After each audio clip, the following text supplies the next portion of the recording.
Rabbanim of yesteryear. Now, on the date of the 6th of Iyar, Vav Iyar, it marks the Hilula of a really great Iraqi rabbi. His name was Shabtai ben Haim, Zecher Tzadik Libracha. He was actually born in English year 1920. He passed away in 2011, to be precise, on the 10th of May of that specific year. We're talking about 14 years ago from the time of recording. He was a very, very great rabbi. I think originally his name was Rav Shabtai, but he's known as Rav Shabtai ben Haim. He was appointed Dayan, a judge in Iraq, also in Israel. He was a rabbi of the Moshav, Menocha, I believe, and Hamoatza Zorit Lachish, respectively. Now, let's explore a few of the highlights of the very famous rabbi's life. Now, he was born in the year 1920 in a village called Zebar, I think in Kurdistan, respectively. And very much, I think his father's name was Rav Haim, respectively. Now, sadly, I think when he was only 5 months of age, his mother passed away. His father would I think, eventually move to Iraq shortly afterwards, if I'm not mistaken. And he would remarry also, and he would move to the city of Accra, I think in Kurdistan, maybe before he would move to Iraq at a later stage, but he would be in Accra, and he would study in a Talmud Torah over there, I think from the years 1925 to 1934. And there were many great rabbis in Kurdistan at that point in time, including Hacham Avram Menachem. He himself happened to be, I think, the rabbi of the Jewish community of Accra in Kurdistan, respectively. And he was close to Rav Tzemach Bar Zani, another great rabbi, who was not just in Accra a rabbi, he was also in Mosul in Iraq, and would come later on the rabbi in Mevaseret Zion, respectively. And he excelled in his knowledge. He loved learning Torah, and he would, I think he would even, there would be a window of time where he might spend time learning in state school also. It's actually interesting, his teachers suggested, I think, to his father that they send him to the city of Mosul in Iraq so that he can progress his Torah studies. I believe in that point in time, Mosul, there was a great Torah center in of itself. And I think come what the year 1934, around that point in time, he would learn to the yeshiva Gavoa, to a great Torah yeshiva in Mosul over there between the years 1934 to 1938. And remember, Iraq in that time was a center for Torah study over there. He would learn also the laws of Shechita and Bedika, would become a Bodek, and the Shochet, the kosher slaughterer. Rabbanut also, he would, I think, learn to become a Mohel, a rabbi that will perform circumcision, and a Dayan.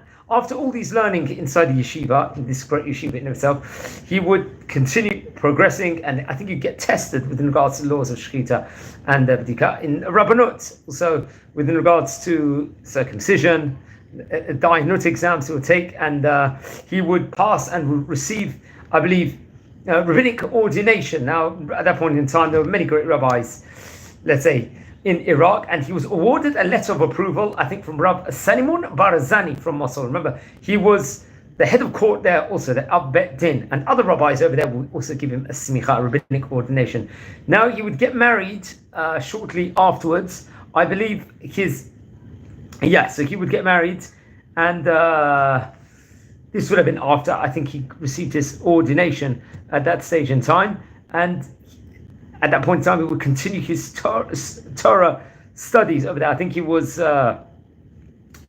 outstanding with regards to his knowledge, with regards to all these different halakim of the rabbinate in of itself. So that was brilliant within regards to the rabbi. Now, I think he would move from village to village in Kurdistan over there, and would teach, educate within regards to Shechita, and especially the people inside the village itself, and it would be the shochet over there. He would also perform chuppah and kiddushin.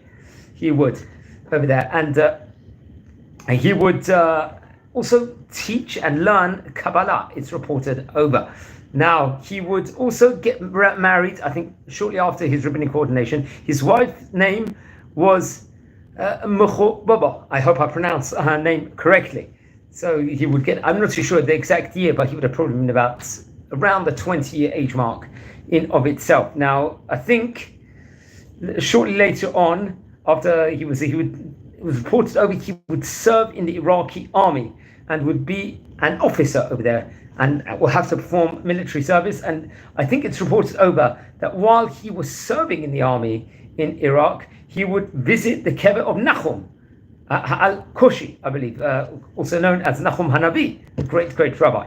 in of itself is reported over, and the kever of Jonah, the prophet, as we very much learn about at the time period of the Yom Kippur service. And I think there was a Muslim prohibition at that point in time of Jewish people entering the tomb of Yonah respectively. I think during his service, he would only obviously eat, was very strict only on kosher food, and it was able to maintain a religious lifestyle and study Torah non-stop. I think come what March the 21st, in the year 1951, that was naturally Yud Gimel Adar Bet, he would move to Eretz Israel with his wife, and I think they would actually move to, I think, the area of Tiberias, if I'm not mistaken. They would settle in Ma'abarot in Tiberias. And he would be close with the famous Rabbi Meir Bakin, Rabbi we've spoken about on various occasions before. He himself happened to be the head of Jewish court in Tiberias.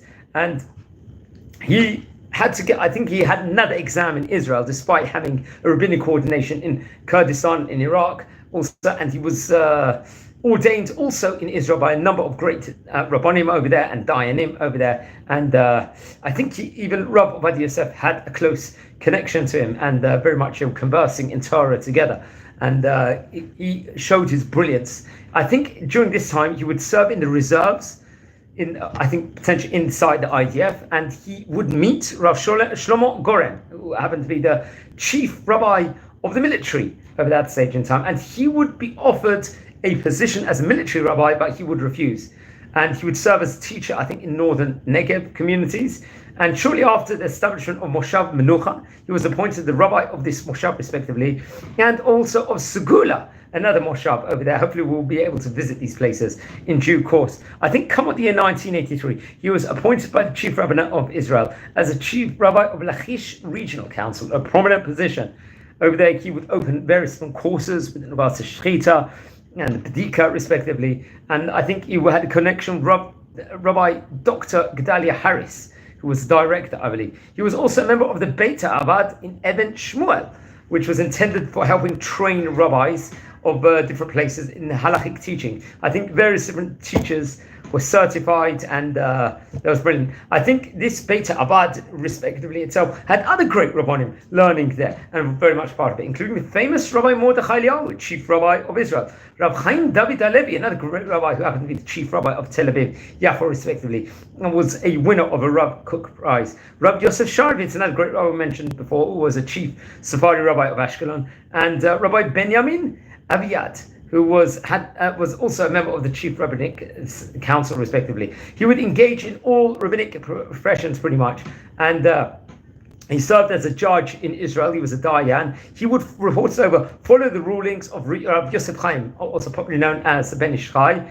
and it was similar, I think, his rulings to Rishon LeZion Rav Mordechai Eliyahu, preserved the customs of the Jewish community in Kurdistan, and was involved in regards to Kabbalah, amulets, and so on and so forth. Now, he passed away on May the 10th in the year 2011, 14 years ago. And I think he was, if I'm not mistaken, it was time period of Yom Ha'atzmaut. And he was, if I'm not mistaken, he would be buried in a moshav.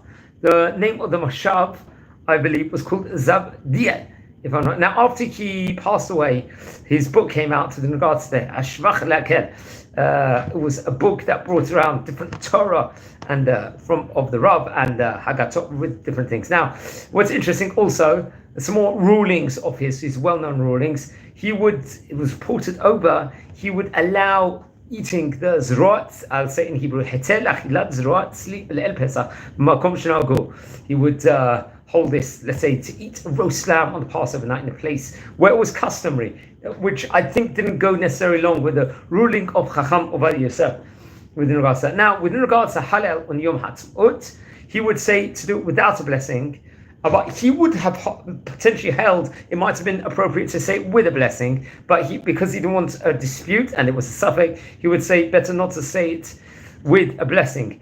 He also, apparently he held that one can shave on the festival of Yom Ha'atzmaut for this. I think this is according to the ruling of Rabbi Yitzhak Nisim, respectively. Now, it's his Hilula over here on the 6th of Iyar. Don't forget to light candles in memory. Friends, we're a community here. We're learning about the great Oriental rabbis of yesteryear. We've covered more than 900 great rabbis over here. Now, if you happen to be descended from any of the great Chachamim we are speaking about, please send me an email. I would love to hear more. If you haven't subscribed yet to the channel, please subscribe now. We're a community. We love learning about the great rabbis of all the Oriental countries, especially, and the Sephardic country, the Spanish vicinities, respectively. And if you feel anyone's interested in watching these videos, share the videos to those people respectively. We're wishing a Shabbat Shalom. We're recording this just before the Parsha of Parshiot, Tazria Amatzorah, here in Eretz Yisrael, and wishing you blessings, and take care, and have a great day. Thank you very much again.